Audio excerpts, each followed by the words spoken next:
Friends, there's a modern parable about two wood choppers who were given a fair amount of wood to chop by their boss with a deadline for the end of the day.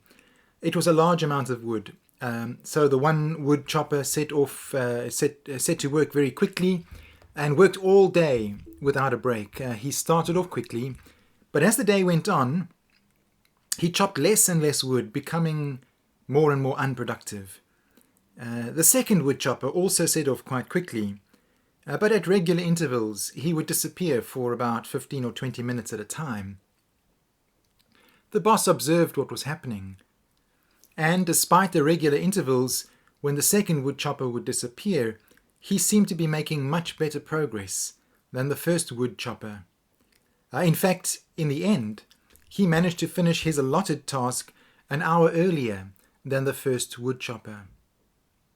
When the boss and the first wood chopper asked him what he was doing every time he disappeared for 15 or 20 minutes, he replied that he was taking out time to rest his body and also sharpen his axe. This little parable, I believe, speaks almost as a commentary on the fourth commandment as we find it in Exodus 20, verse 11. In the Exodus 20 version of the Ten Commandments, the Israelites are commanded to observe the Sabbath day and to keep it holy by not doing any work on it. And the justification for doing so is based on the opening creation narrative of Genesis 1. After creating everything in 6 days, God rested on the seventh, so the passage reads. And it ends with the words, "Therefore the Lord blessed the Sabbath day and made it holy." The sense that one gets from Exodus 20, from this version of the Ten Commandments, is that God has set an example of a pattern and a rhythm of work and rest that human beings would do well to learn from.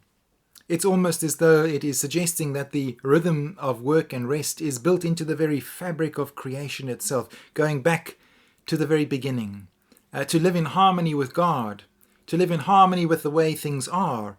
The reading suggests it's important to remember the importance of rest.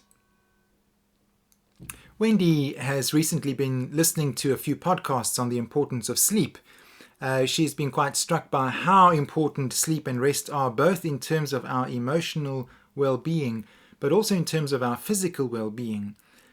She said that one virologist, when asked what the most important thing people can do to protect themselves from COVID, suggested that they should make sure that they had a good night's sleep, because sleep and rest strengthen the immune system.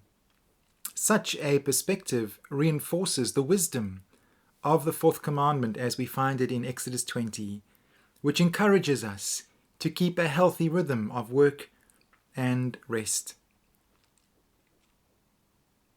What is interesting, however, is that the Deuteronomy 5 version of this commandment is not only worded slightly differently, it also gives a different reason or justification why the Israelites should observe the day of rest. While Exodus 20 justifies the day of rest, emphasizing that God rested on the seventh day of creation, by contrast, Deuteronomy 5 verse 15 justifies the day of rest based on the story of the Exodus from Egypt. The hearers of this passage are instructed to remember that they were slaves in Egypt, and how the Lord their God had brought them out with a mighty hand and an outstretched arm. And it ends with the words, "Therefore the Lord your God has commanded you to observe the Sabbath day." Now, connecting the commandment to observe a day of rest with the experience of having been liberated from slavery in Egypt has enormous social and political and even ecological ramifications. To be a slave is to have no time for yourself.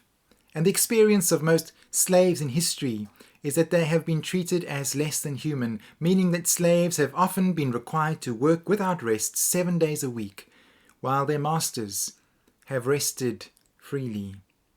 That's the nature of being a slave. Time is not your own.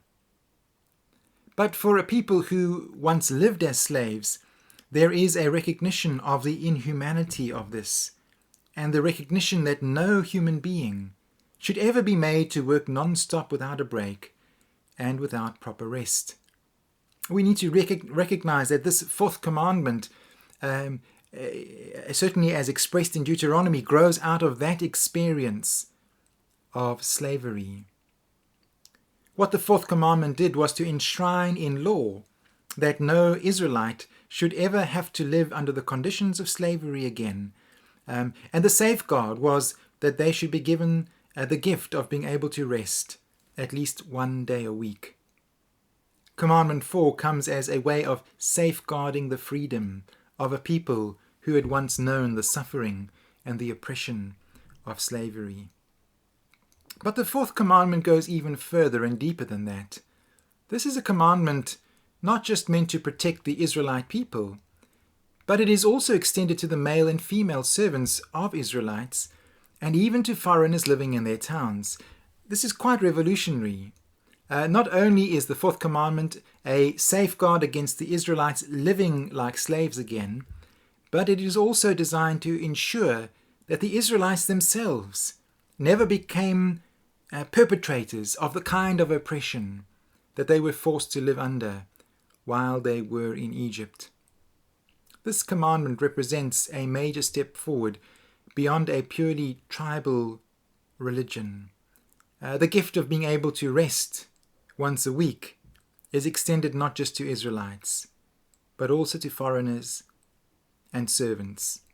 This is one of the earliest examples of something, I think, vaguely resembling a universal declaration of human rights, for it seems to recognize a common humanity that needs to be respected, whether a person is from one's own tribe or not.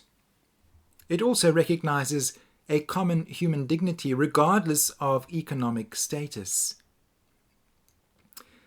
This really is politically and very radical and far ahead of its time.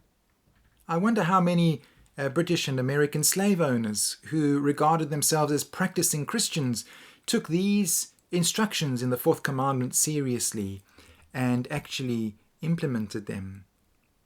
I imagine not many. But there is something even more radical in the fourth commandment, which is visible in both the Exodus 20 and the Deuteronomy 5 versions.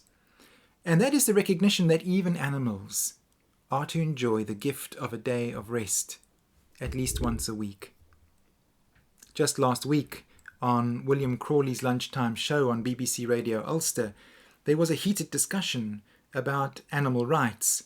But here in an ancient religious text from a few thousand years ago, we already see an early recognition that animals should be treated equally with human beings when it comes to observing a day of rest. The Exodus 20 version simply mentions animals in general, but the Deuteronomy 5 version very specifically names animals that would have been considered work animals, donkeys and oxen. I wonder what we can learn from the fourth commandment as contemporary people today. COVID-19 has certainly presented us with enormous challenges, but it's also presented humanity with some opportunities. It has been a disruptor of our business as usual. And in disrupting our business as usual, it has presented humanity's space for reflection. Do we really want to go back to business as usual? Or has COVID-19 created enough space for us to reconsider how we are living in this world? One of the questions it has raised is how we engage with work and rest. Is it right that economic considerations are the most important by which we measure the success of humanity?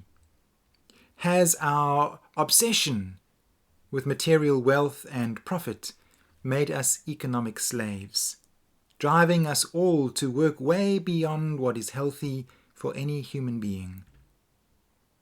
I found an article online that says studies of how the brain works show that offices can only facilitate creative thinking if they offer spaces for both focused work and restorative activities. In other words, space for work and space for rest and play. Secondly, does our economic wealth come at the expense of foreigners who have become modern slaves, working without rest for very little money so that we can enjoy cheap products? And the fact that this happens out of sight in other parts of the world often makes us oblivious to it. And yet the reality is there. Thirdly, does our economic wealth come at the expense of the well-being of animals and the natural world? This is the question not only that the fourth commandment raises for us, but even in the past 2 weeks, I think it was called the Gupta Report, suggested that we need a radical change in our economic thinking to include the value of nature and the environment in any economic cost analysis and system. The question was raised why Amazon, the company, is valued so highly, but Amazon, the rainforest, is not. These are profound questions that come to us not just from contemporary moral and economic philosophy, but even, I believe, out of the fourth commandment. In closing, a commandment to rest, I believe, is a commandment of love. And if we are to build a more loving world and to become people of love, as I believe our faith in Jesus calls us to do, in what way can we become part of a world and an economic and political system that creates space even for the lowest paid in our world, and even for animals and nature to be afforded the opportunity and the dignity of rest? May God bless you as you continue to reflect and think more deeply on these things today. Amen.